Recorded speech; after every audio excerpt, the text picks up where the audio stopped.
ሰሞኑን በነጻነት ወርቅነህ እህት ወንድሞችና በሚስቱ ቤተሰቦች መካከል የተነሳ ጥል አለ። በዚህ ጥል ላይ ዮኒ ማኛ የሰጠው አስተያየት አለ። ብዙዎቻችሁ ትጋሩታላችሁ ብዬ አስባለሁ። ስሙትና የእናንተን ሀሳብ ኮሜንት ላይ ጻፉልን። ነፂ ወንድማችን አንድም ቀን ስለ ሚስቱ፣ ስለ ልጆቹ፣ ስለ ሚስቱ ቤተሰቦች ክፉ የተናገረውን ሰምተን አናቅም።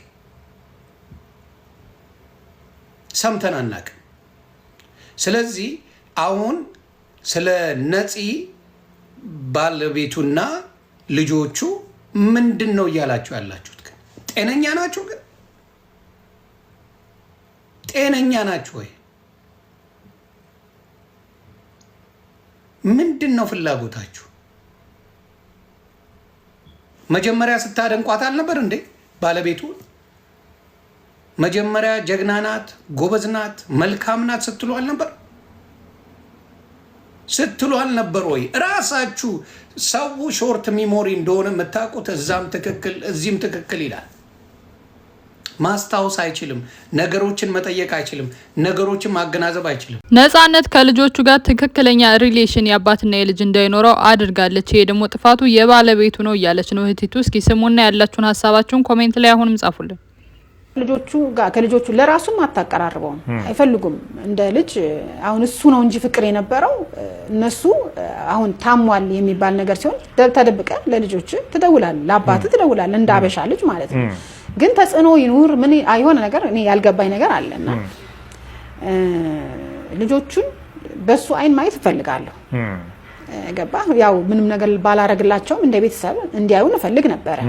ግን ያ ነገር የሚሆን አይደለም። አንደኛ ለዛ ነው እኔ ቤተክርስቲያን መድረክ ላይ ወጥቼ አዝናለች እቺ ልጅ ተዋት ብዬ ምስክር ሰጠው። ይዛኔ ማለት ነው ሰጥቼ ቤት ስንመለስ ምን እናትየው እኔም እኮ መርሳ አጠጡ ምናምን የሚባል ነገር ሲመጣ የሆነ አጠጡኝ የተባለ ወጣው ምናምን ብላ በቃ ወካባ ስትፈጥር አንቺም እኮ ሚስቲሽ እሷም ባለ ያሏትን ብሰሚ አይ ዶንት ኬር አለች። አይ ዶንት ኬር ስትል ገረመኝ። እኔ ግን በሆነ እንደ እናት ማለት ነው እኔ እንደ እናት ልጆች አሉኝ። እንደዚህ አይነት ሀሜት መቋቋም በጣም ከባድ ይመስለኛል። እኔ እንደ እናት አይቼው ነው ለሷ የወገንኩት እንደ እናት እንጂ ልጆቿን እንድታሳድግ እንድትታገዝ ያልሽኝ ያለሽው አንደኛ እቺ ልጅ እውነትም ለመናገር ስኳር እኔ አሁን እዛ ለቅሶ ላይ ቀብር እንደመጣን ነው ጎፈንድሚ እንዲዘጋጅ ሳንቀብር ነው መሰለኝ እንደውም አስኔጋ ተደውሎ ጎፈንድሚ እንዲዘጋጅ የሱን ስልክ ሰጣ ተደወለ ማለት ነው። ሲደወል አወራንበትና እና ከሞተም በኋላ እነዚህ ሰዎች አያርፉም እንዴ ብያለሁ። ምንድነው ነገሩ ብዬ ዘጋውባቸው ማለት ነው። ከዛ እሱ ምን አለ ሴትዮዋ ይሄን አሁን እኔ ያልኩትን ነገር ሰምቼው ነው። በርግጥ ልጅቷ ስኳር በሽታ እንዳለባት ስትወስድ ምናምን አይቻለሁ እዛ ጋር። ግን ያን ነገር እግሯ ጋር ተያይዞ እግሯ ድሮ ልጅ ሆና ነው። ይሄ ልጅ ሆና የነበረ ታሪክ ነው። ልጅ ሆና ይሄን እግሯ የሚያነከሰው ልጅ ሆና ነው። ያ አላቅም እሱን ይመማታ ባላቅም ግን እንደዛ ነው። ልጆቹም ይታመማሉ። ይሄን አሁን እንደዛ ለመካድ ብዬ ሳይሆን ያን ነገር እንዳለ ሆኖ ለልጆቹ ምንም ነገር ቢደረግላቸው ደስ ነው የሚለኝ እውነት ለመናገር። አሁን ቅር አላለሽም? ቅርም አላለኝ፣ ደስ ነው ያለኝ። ሰው አሁንም እንትኑን ቢያደርግ ጥሩ ነው። ግን ያለው እዛ ጋር የነበረው እግዚአብሔር ለልጁ ያጋለጠለትን ነገር እኔ ነኝ ደፍኜ መልሼ ለሷ ህይወት እንዲሆናት ያደረኩት ማለት ነው። ግን በነጻነት ወርቅነህ ቤተሰቦች ቅሬታ ለባለቤቲቱ ብቻ ሳይሆን ለጓደኛውም ተነስተዋል። ከነዛም መካከል አንዳንዶቹን ላሰማችሁ። እኔ ለንጹህ ሄጄ አይዲ ሳወጣላት 20 ሺህ ብር ከፍያለሁ። የውክልና ለማሰጠት ማለት ነው። አልገባኝም። አሁን ያለንን ነው ለምን እንደሆነ ግን ያወጣሁት ሂሳብ ነው ያለን። ያወጣሁት ሂሳብ እኔ አሁን ዛሬ በመጀመሪያ አለ አታመሰግኑም ነው ብሎ ይጀምራል። አመስጋኞች አይደላችሁም ማለት ሲቀጥል ደግሞ አለ እኔ የነጻነት ጓደኛዬ ነጻነት ነው ያለ። እንደዚህ ተደርድረናል አለን እኮ ሁላችንም ቁጭ ብለናል። እኔ ጓደኛዬ እኮ ነጻነት ነው ያለ ሁላችንንም ማለት ነው። ከሚገርም ነገር ግን ማለት ነው በጣም ማዝነው እንደዛ ሲለን ካጠገቡ ሆነው አዎ ሲሉ የነበሩ ሰዎች ናቸው የሚያስቀኝ እና እሻለን ከዛ 20 ሺህ ብር ለውክልና ከፍያለሁ። የነዳጅ የሚችለን ሰው አለ ወይ? የነዳጅ የሚችለኝ ሰው አለ ወይ? የነዳጅ ካለኝ ሰው አለ ወይ አለ። በነገራችን ላይ ውክልና የተሰጠው ነፃነት ሲሰራቸው የነበሩትን ቦታዎች ስለሚያውቅ ነው። እና የተሰጠው ደግሞ በሚዲያ ላይ ያለው ስለሱ እንትን ያለውን ምናምን ነው እንጂ ማለት ነው። ይሄ የተሰጠው ስለ ፊልሞቹ አንዳንድ ቲክቶከር ስላወጡ ስለተናገሩ ምናምን ነገር እዛ ሪስኩን እንዲወስዱ ነው እንጂ ስለ ንብረቱ ስለ ቤቱ የተሰጠው ውክልና የለም። እንደው ባለቤቱ ህጋዊ መብት ህጋዊ ሚስት ስለሆነች ህጋዊ መብት ስላላት ያንን የማድረግ ያው ሙሉ ስልጣን አላት።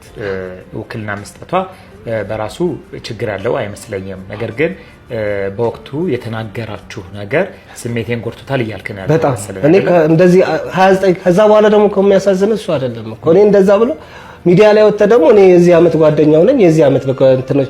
በነገራችን ላይ እኔ በጣም ላመሰግነው የምፈልጋቸው ሰዎች አሉ። ቲክቶከሮችን በጣም አመሰግናለሁ። ለምን መሰለህ?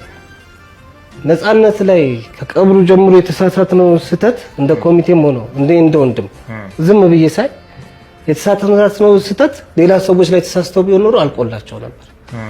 በጣም ነፂን ስለሚወዱት ብዬ ነው ዝም ብለው ነው ያሉት ብዬ ነው የማስበው። ለምን መሰለህ? መኪና የለውም ተባለ፣ መኪና አለው አለ አይደል? ሰይፉ ላይ እንትን ላይ መኪናም ቤትም የለውም ተባለ። ሰይፉ ላይ ተቀርቦ ደግሞ 1 ወር ከ15 ቀን መኪናው አለ ተባለ። ስምም አልዞረም ምናምን አለ። እኔ አሁን ትንሽ ወንድሜ ብሎታል። ነፃነት እኮ ብዙ ሰው ነበር የሚያስተዳድረው። ነፃነት አሁን እሱ በገለጸው አጥፊ ነው የሚመስለው። ሌላኛው አወዛጋቢ ጉዳይ ሰይፉ ሾው ላይ ቀርቦ ጓደኛው በሚያወራበት ሰዓት ላይ መኪና ከተገዛ 1 ወር ነው፣ ነፃነት ከመሞቷ 1 ወር በፊት ነው ብሎ ነበር። ቤተሰቦቹና እንዲሁም ደግሞ ጋዜጠኛው ባስረዳው መሰረት ደግሞ በመረጃ ማስደግፈው ከ8 ወር በፊት ነው ብለዋል። እስኪ ላሰማችሁ። መኪናውም ከተገዛ እንደተባለው አንተ እንዳጣራው 8 ወር አካባቢ ይሆነዋል መኪናው ከተገዛ። ይሄን ነው እኔ የማውቀው። ግን መኪናው 1 ወር ከምናምን እኔ መጀመሪያም ሲጀመር መኪና የለውም ቤት የለውም አትበል ለምንድን ነው የምትለው ብየዋለሁ። ድጋሚ እንዳትደግመው ብየዋለሁ። እዛ ቀብሩ ላይ ብሎ ሌላ እንዳትደግም ግን መልሶ ደገመው። ለምንድን እኮ አሁን ለልመና እያመቻቸው እንደነበረ ነው። እንዲለመንበት አንፈልግም ብለን ስላልነው መኪና የለውም ቤት የለውም ማለት እኮ ጎፈንድሚን ያንደረደረ ስለነበረ ነው እኛ የተቃወምነው ከመጀመሪያው ማለት ነው። ለምንድን ነው እንደዚህ የሚባለው ያለው እንጂ መኪናው ከተገዛ 8 ውል አለ። ለምሳሌ ውሉ አለ። ኢማን አስመላሽ የሚባል ነው ውል አለ። ኢማን አስመላሽ የተባለ ግለሰብ እሺ፣ ከሱን የተገዛው በውልና ማስረጃ ውል አለ። እኛ እንደ ተመልካች ውጪ እንዳለን ሰዎች በዙሪያ ያሉ ሰዎች እንደምንመለከተው እነዚህ ሁለት ጓደኛሞች ለ29 አመት አስናቀ እንደተናገረው አስናቀ እንዳወራው 1 ወር ብቻ ነው ተለያይተን የምናቀው ብሏል ለአደባባይ። ህዝቡም ያለቀሰው 29 አመት ሙሉ 1 ወር ብቻ የተለያየ ሁሉም ህዝብ ነው ያለቀሰው። ሁሉም ሰው ነው ያለቀሰው። 1 ወር ነው ተለያይተን የምናቀው 29 አመት ውስጥ። የቅርብ ጓደኛዬ ወንድሜ ብሎ ሲያወራ ሰው ሁሉ ነው ያለቀሰው። በእርግጥ ምንድነው መልስሽ? አዎ ማለት አንዳንዴ ለምን እንግዲህ አእምሮ ተነክቶ ይሆናል አላውቅም። እሱም በሀዘኑ ምክንያት ሳስበው ማለት ነው። ሲጀመር አስኔ በመጀመሪያ እኔ ያው እነሱ ስመጣ እኔ ሳቀው አስኔ ፎቶ ቤት ምናምን ነበረው የሆነ ሀገር ነበር የሚኖረው። ሲጀመር 29 አመት የሚባል ነገር ጓደኝነት የሚባል ነገር አላውቅም። እዛ ይሆናል ጓደኛን ለጓደኝነቱ ልነጥቋት እንፈልገው ግን 29 አመት ሙሉ 1 ወር የሚለው ነገር አላምንም። በዛ ላይ ነፂ አሜሪካ ነገር ነበር የኖረው። ትንሽ ጊዜ ኖሯል። 2 አመት ከ7 ወር አካባቢ 2 አመት ከ7 ወር እዛ ኖሯል። በሁለተኛ ደረጃ ደግሞ ሀረር ነው ለስራ እንትን የሚለው ስራው ሀረር ነው። ከሀረር እዚህ እየተመላለሰ ነው የሚሰራው። ማን ነው እሱ? አስናቀ ነው። እሺ አስናቀና ነፂ በጣም ነው የሚወደው፣ እውነት ለመናገር ከልብ ነው የሚወደው። ያስናቀ እንግዲህ ያው እንደ መውደዱን እንደምታየው በእንትን ገልጿል። ስለ ነፃነት ወርቅነህ ሞት ስናስብ ስለ ህመሙ ስናስብ ብዙዎቻችን አይምሮ ላይ የሚፈጠር ጥያቄ አለ። ባለቤቱ አሜሪካዊ ዜግነት ከተሰጣት ለምን እዛ ሄዶ አልታከመም በቀላሉ ህንድ ለምን ሄደ የሚል ጥያቄ ተነስቶባቸዋልና እስኪ የዚህ ምላሽ ከእህቱ እንስማ። ህክምናው ህንድ ነው የተደረገው። ለምን ሄዶ አሜሪካ መታከም አይችልም ነበር በወቅቱ ወይስ ምንድነው? አዎ የዛሬ 4 አመት ገደማ አካባቢ አሞት ነበር ወደቀ ወደቀ ተባለና ይሄ አሁን አይሲኤምሲ ሆስፒታል ገባ ማለት ነው። እኛ ይዛኔ ወደ ቁልቢ ነበርኩኝ እኔ ተደወለልኝ እዛ ከዛ ያንጀት መድማት ነው የተባለው ይዛኔ ለኔ እንደነገረኝ የሱን ህክምና ያኔ ነገረኝ አንጀቴ ደምቷል እየደማ ነው አሉኝ አለ። ከዛ ያው በጣም አወራን ከዛ በፊት እንትን አንልም እንዴት ነው ምን ይሻላል ታዲያ ሄድና እዛ ጥሩ ህክምና አለ እዛ መታከም አለበት ተባለ። ብዙም አልቆየም አሜሪካ ነገር ሄደ የዛሬ 4 አመት 4 አመት ገደማ አካባቢ ነውና ሄደ እዛ ሄዶ መልሶ እዛም ወደቀ አሜሪካ ውስጥ አሜሪካ ቤት ውስጥ ወደቀብኝ አለች ሐኪም ቤት ገባ። እዛ እንደምታውቀው አስተማሚ ምናምን ብዙ የለም ስራ ነው እና እዛ ያልተመቻቹለት ነገሮች ነበሩ። ምንድናቸው ያልተመቻቹለት ነገሮች በወቅቱ? ለኔ ነገረኝ በጣም አዝኗል ብቻ እዛ ጋር ጥሩ ነገር አላገኘም። አሞታል ግን በቃ ከፍቶት ነው የመጣው። እዛ ሄደ ተኝቶ ነበር ተኝቶ እዛ ነው ጉበት ነው ብለው ያሉት ማለት ነው። ጉበቱ እንትን ብሏል ምናምን እና ከዘር ነው አለ ምናምን ብቻ ትንሽ ተጋጩ ሁለቱ። ማናቸው ተጋጩ? ባልና ሚስቶቹ ማለት ነው። ነፃነትና የነፃነት ሚስቱ ባለቤቱ ተጋጭተው ደወሉልኝ ለኔ ማለት ነው። ሲደውሉኝ እሱ መቀየር አለበት አይነትና ወረፋ ያዝ ምናምን ሲባል ምናወራው እኔ አይ ምናወራው ነገር አለ ስመጥቼሽ ከዛ ወረፋውን ይዤ እመጣለሁ ምናወራው ነገር አለ አለኝ ለኔ ማለት ነው። ከዛ በቃ መጣ። ሲመጣ ግን እኔ የዛኔ እኔ አለቀስኩት በቃ። ለምን? ኤርፖርት ላይ እኔ አሁን ስልኬ ላይ ነበረ ቪዲዮ ቀርጬው ነበረ ስቀበለው ሁሉ ጊዜ ሸኘዋለሁ ሲመጣም እቀበለዋለሁ። ሳየው በቃ በጣም የሚያሳዝን ሆኖ ነው ያገኘሁት በቃ። አሁን ቪዲዮ ላይ አንዳንዴ በጣም ደክሞት ማለት ነው የደከመው ሰዓት የሆነ ጠባሳ ፊቱ በጣም ተጠብሶ ከንፈሩ ለምጽ ሆኖ በጣም የሚያሳዝን ሆዱ አብጦ እግሩ አብጦ በጣም በስቃይ ነው የመጣው። ተንቀጠቀጥኩ በቃ እኔ። ከዛ ወንድሜ ታናሽ ነበር ፊቱ እንዳታለቅሽ ምናምን ብሎኝ ተደብቄ መኪና ውስጥ አለቀስኩ። መቅረጽ ራሱ አልቻልኩም። ከዛ ቤት ሄድን ሁሉም መጡ። ጸጉር ቆራጩ መጣ እግሩን እያሸን በበረዶ ምናምን በቃ አቢ እና አቢ ነበረ አቢ ምግሩና ምናምን በቃ ምናምን ብለን እዛ ጋር በቃ አወራን። ከዛ በኋላ ነው እንትን ማለት አለ ተመልሼ ወደ አሜሪካ ሄድን። ነጻነት ወርቅነህ የ29 አመት ጓደኛዬ ነው። ከዚህ በፊት ተለያይተን የምናውቀው 1 ወር ብቻ ነው ብሎ ሶሻል ሚዲያ ላይ ጓደኛው ተናግሮ ነበር ማለት ነው። ከቤተሰቦቹ የተነሳ ቅሬታ አለ። በእኔ በኩልም ትክክል ነው ብዬ አስባለሁ። ነጻነት በሽተኛ ስለሆነ አልኮል እንዳይጠጣ ለስላሳ መጠጦች እንኳን በቆርቂው እንኳን መቅመስ አይችልም ተብሎ ነበር። ይሄንን እያወቀ የልብ ጓደኛው ከሆነ ለምንድነው መጠጥ ቤት ይዞት የሚሄደው የሚል ጥያቄ ተነስቷል። እስኪ እናንተም ስሙትና ያላችሁን ሀሳባችሁን ኮሜንት ላይ ጻፉልን። ማለት አንዳንዴ ለምን እንግዲህ አምሮ ተነክቶ ይሆናል አላቅም። እሱም በሀዘኑ ምክንያት ሳስበው ማለት ነው። ሲጀመር አስኔ በመጀመሪያ እኔ ያው እነሱ ስመጣ እኔ ሳቀው አስኔ ፎቶ ቤት ምናምን ነበረው የሆነ ሀገር ነበር የሚኖረው። ሲጀመር 29 አመት የሚባል ነገር ጓደኝነት የሚባል ነገር አላቅም። እዛ ይውናል ጓደኛን እኔ ጓደኝነቱን ልነጥቋል እንፈልገው ግን 29 አመት ሙሉ 1 ወር የሚለው ነገር አላምንም። በዛ ላይ ነፂ አሜሪካ ነገር ነበር የኖረው ትንሽ ጊዜ ኖሯል። 2 አመት ከ7 ወር አካባቢ እዛ ኖሯል። በሁለተኛ ደረጃ ደግሞ ሀረር ነው ለስራ እንትን የሚለው ስራው ሀረር ነው። ሀረር ከሀረር እዚህ እየተመላለሰ ነው የሚሰራው። ማን ነው እሱ? አስናቀን ነው። እሺ አስናቀና ነፂ በጣም ነው የሚወደው እውነት ለመናገር ከልብ ነው የሚወደው። ያስናቀ እንግዲህ ያው እንደ መውደዱን እንደምታየው በእንትን ገልጿል። ግን እውነተኛ ወዳጅ ስለራሱ እያወራ ብቻ አይደለም እንትን ማለት በቃ ብዙ መስዋዕትን መክፈል አለበት ብዬ አስባለሁ። እኔ ወዳጅ ነኝ ከናንተ ሀዘን እበልጣለሁ እኔ እንዲህ ስላረኩ ነው ይሄን ያህል ነው በቃ ብዙ ወከባዎች መታረግ አድርጋለ ወንድም ማን ነው ጓደኛ መሆንን እንትን የምትለው ግዴታ አይደለም። አንድ ሰው ራሱ ለኛ እኮ ምን ብሎናል እናንተ ናችሁ ጓደኝነቱን ልትሰጡኝ የምትችሉት ምናምን ብሎናል ማለት ነው። ማለት ይሄን ያለ እንትን ከማለቱ ማለት ነው። እና እንዳልክ ምን መሰለ አሁን እኔ በጣም ሰዎችም ምናልባት እኔ አላቅም እኔ የተረዳውበት በራሴ ማለት ነው አሁን እኛ እንዳልኩ በቆርኪም እንዳይጠጣ የሚለውን አስተላልፈናል ለጓደኞቹ አብሮ እኔ 40 ዓመት የሚሆነው 50 ዓመት የሚሆነው ሲወለድም አብሬ ተወልጃለሁ መንታ ነኝ ቢል ምንም ችግር የለብኝም እሱ በጓደኝነታቸው ችግር የለብኝም በቃ እሱም ጓደኛዬ ነው እሷም በቃ ይሁን ችግር የለውም ግን እውነተኛ ጓደኛ ቢያንስ ያን የሚገለውን ነገር እንዳይጠጣ ማድረግ ነው ቦታ ሲስተም መቀየር ነው ወይስ ይሄ ልጅ ያን ስቃዩን መቀነስ ነው ወይስ እንዴት ነው አንተ ጓደኛ ማለት እኮ ያን ነገሮች እንዳይደርሱበት ማድረግ ነው አይደል የሚገርምህ አሁን እንደዛ ብሎ የቀብሩ ቀን እንኳን ታገስ ቤት ቀጠሮ ነበረን ብሎ ራሱን በራሱ ነው ምስክር የመሰከረው ማለት ነው ለምን ፕሮቴክት የሚያደርጉት ልጆች ነበሩ በወቅቱ ከ3 ወር በፊት አልኩ እኮ ፕሮቴክት የሚያደርጉት ልጆች ነበሩ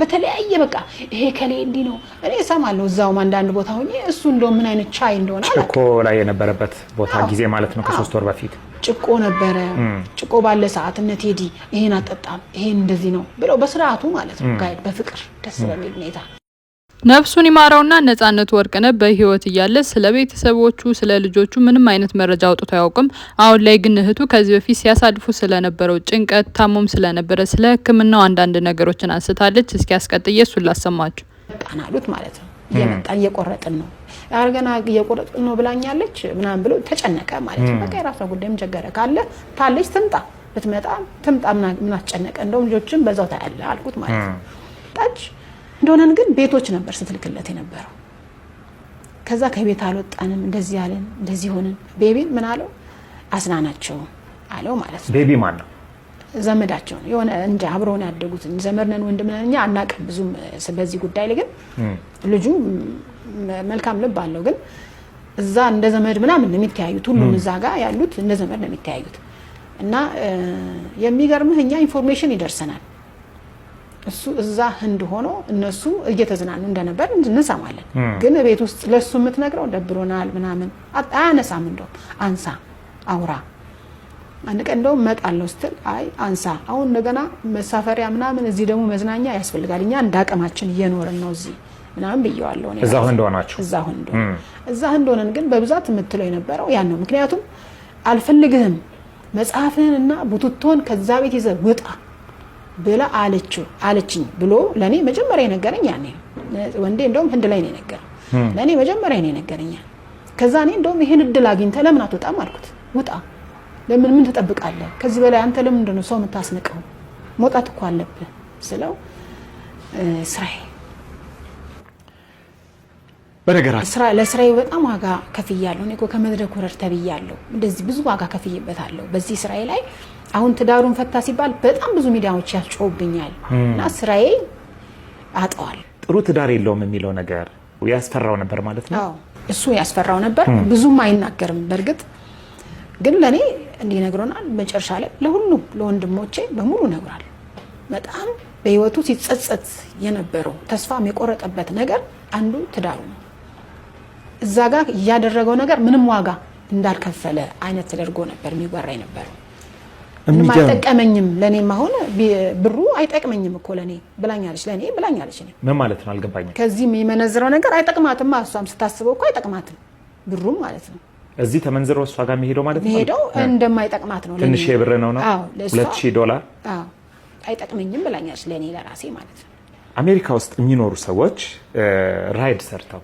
ኡበር ሰርተው በጣም ብዙ ዋጋ ከፍለው በወር ሊያገኙት የሚችሉት ብር ነው $2500 ረጅም ሰዓት ሰርተው እንግዲህ የምትኖሩ ሰዎች ልታጋሩ እንችላላችሁና $2500 እንግዲህ በአመት 52000 ብር ዶላር የሚከፈላችሁ ሰዎች የሚያገኙት ብር እንደማለት ነው 2300 2500 ብር ቀላል ብር አይደለም ይመስለኛል ውጭ ሀገር ያላችሁ ሰዎች ልታግዙ እንችላላችሁ እዚህ ጋር ግን አንድ ነገር ማንሳት ፈልጋለሁ እየተምታታብኝ ነው የኢቢኤስ ሚሚና አሁን ያለችው ሚሚ ተለያዩብኝ ኢቢኤስ ላይ እጅግ መልካም ሴት መሆኗን መታመሟን በችግር ውስጥ መሆኗን መልካም ሚስት እንደሆነች ስትገልጭ ነበር ተሳስቻለሁ ወይስ ይኸውልህ እንዳልክ ምን መሰለህ ኢቢኤስ ላይ ስንቀርብ ስንሄድ ለሌላ ፕሮግራም የተጠራ ነው ማለት ጎፈንድሚ ምናምን ተብሎ አይደለም የተጠራ ነው። ብዙዎቻችሁን እኔንም ጨምሮ እንግዲህ ያወዛገበን እህቶቹ ወንድሞቹ ከዚህ በፊት ቀርበው ስለ ባለቤቱ መስክረዋል። እንዲዋጣላትም የተለያዩ ነገሮችን ተናግረዋል። ስፔሻሊ እሷ በሽተኛ እንደሆነችና መታገዝ እንዳለባትም ተናግረው ነበረ። ከዛ በኋላ አሁን ደግሞ በተቃራኒው ነው እየወሩ ያሉትና ለምን እንደዛ እንዳሉ ስለ ጎፈንድሚውም አንዳንድ ነገሮችን ሰጥተዋል። እስኪ መልሳችሁን እንስማ። ምን መሰለ ኢቢኤስ ላይ ስንቀርብ ስንሄድ ለሌላ ፕሮግራም የተጠራ ነው ማለት ጎፈንድሚ ምናምን ተብሎ አይደለም የተጠራ ነው። በጣም ብዙ ጭቅጭቅ ብዙ መከፋቶች ነበሩ እዛ ቦታ ላይ። ግን እኔ ለወንድሞቼ ልጆች ወጥቼ መለመኔ በጣም ነው እንደውም ደስ ነው ያለኝ። እውነት ለመናገር በኋላ ሳይው ደስ ነው ያለኝ። ማለት ትልቅ ዋጋ እንደከፈልኩ ነው የሚሰማኝ። ግን እውነቱ ያ አይደለም። እኔ አሁን ጥሩ ናቸው ለሁለቱም ጥሩ ናቸው ያልኩት ለነሱ ነው። መልሱን ለነሱ ነው። እኔና እነሱ እንተዋወቃለን። አንቺና ሚስትየውም እናትየውም እንተዋወቃለን። ምን አይነት ሰዎች እንደነበሩ እያንዳንዱ ነገር የነበረን እቺን 3 አመት 4 አመት አካባቢ ምን እንዳሳለፍን ሊሞት 1 ወር ሲቀረው ምን እንዳወራን ከሚስትየው ጋር እናውቃለን። እኔ አውቃለሁ፣ እሷም ታውቃለች። እውነተኛ ሰው ከሆነች ይሄንን ማውራት ትችላለች። ገባ? ይሄ ነው እንጂ እኔ እንዲ ነው ማለት አልፈልግም። ግን እያንዳንዱ ነገር ሲበስል ይሄ ልጅ ከተጋባ ጊዜ ጀምሮ ከነሱ ጋር ሲበስል ሲያዝን የነበረ ልጅ ነበር። ከሚስቱም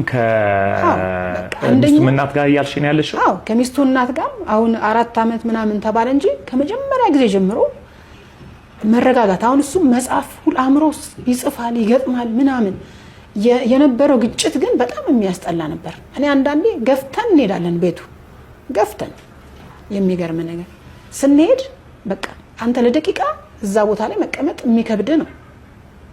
እሱ ያንን እኔ የሚገርም ከ2000 በኋላ ልጁ እኮ ብዙም አልጻፈም ማለት ይቻላል። የተረጋጋ ነገር ይፈልጋል። ጽሁፍ እኮ የተረጋጋ ቦታ ይፈልጋል። መንደረኛ ነው ያደረጉት ልጁን ማለት ነው። ቤቱ እንዳይቀመጥ ከዛ እዚህ ወሬ እኔ እንደውም አንድ ጊዜ ሄደ ያኔ በደንብ ሳይነግረኝ ለምን ሄደ እዛ አረፋት ነው አሜሪካ እዛም ድረስ እኮ ነገር ይመጣል እንደዚህ ብሎኛል እኔ ማለት ነው። እና እኔ ለልጆቹ የተለመነው ነገር የለመንኩት ነገር ወንድሜን እንዳገዝኩ ነው የምቆጥረው። ግን ያ እነሱን ያልኩበት መንገድ እኔና እነሱ እንተዋወቃለን ማለት ነው። እንደው የተጠራንበት ዓላማ ጎፈንድሚ አልነበረም። የተጠራንበት ዓላማ ለሌላ ነበር። እስቲ ለምን ዓላማ ነበር የተጠራችሁት ኢቢኤስ ላይ? ነጼንና ሞግሰውና እንደውም ሻማ ማብራት እውነት ለመናገር እኔ በጣም ትክክል አልነበርኩም በወቅቱ። አምሮዬም ትክክል አልነበረም። በቃ ብዙ ነገሮች ኮንፊውዝድ ሆነን ነበር። እሱ በሞተ ሰዓትም የነበረው ነገር በጣም የሚያስጠሉ ነገሮች ነበሩ እዛ ጋር። ምን ማለት ነው? እዛ ጋር አንደኛ እኛ እውነት ለመናገር እሱ ከስሙ አንፃር ከክብሩ አንፃርም የሱን የማስቀበር አቅም አልነበረንም። እዛ ጋር ግን ያው ስሙ አስቀብሮታል ልጁ። ስሙ እዛ ጋር የነበረውን ነገሮች ተሸፍኖለታል። እዛ ጋር በጣም አቢዩዝ እየተደረገን ነበር። እነሱ ደግሞ ከውስጥም ቤቱ እኛ እንድንጠቀም አልፈለጉም ነበር ቤት ውስጥ የነበረው ነገር